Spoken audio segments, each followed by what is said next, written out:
Hi friends, అద్దరిపోయే కారం దోశ అందులోకి ఎంతో టేస్టీగా ఉండే బొంబాయి చట్నీ రెడీ చేసేద్దామా. ఇప్పుడు ఒక ప్యాన్ తీసుకుని స్టవ్ ఆన్ చేసుకుని అందులో కొద్దిగా ఆవాలు, జీలకర్ర వేసి ఒకసారి వీటిని దోరగా వేయించుకోవాలి.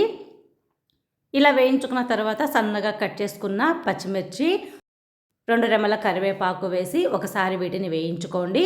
అలాగే సన్నగా తరిగిన ఉల్లిపాయ ముక్కలు కూడా వేసి కాస్త మగ్గనివ్వండి. మరి ఎక్కువ వేయించాల్సిన అవసరం లేదు.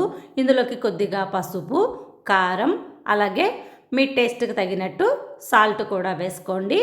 ఇలా వేసుకున్న తర్వాత ఒకసారి వీటిని బాగా వేయించుకోవాలి. ఇలా వేయించుకున్న తర్వాత 2 లేదా 3 టేబుల్ స్పూన్ల శనగపిండిని 2 గ్లాసుల నీళ్లు పోసుకొని పిండి ముద్దలు లేకుండా బాగా కలుపుకొని ఇందులో వేసి దగ్గర పడేంత వరకు ఉడికించుకొని కొద్దిగా కొత్తిమీర కూడా వేసుకొని స్టవ్ ఆఫ్ చేసుకుంటే ఎంతో రుచిగా ఉండే బొంబాయి చట్నీ రెడీ.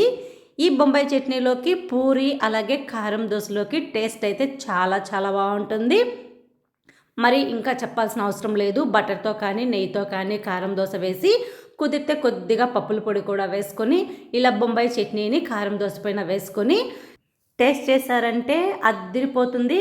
వీడియో నచ్చితే లైక్ చేయండి, సబ్స్క్రైబ్ చేయండి. Thank you for watching video.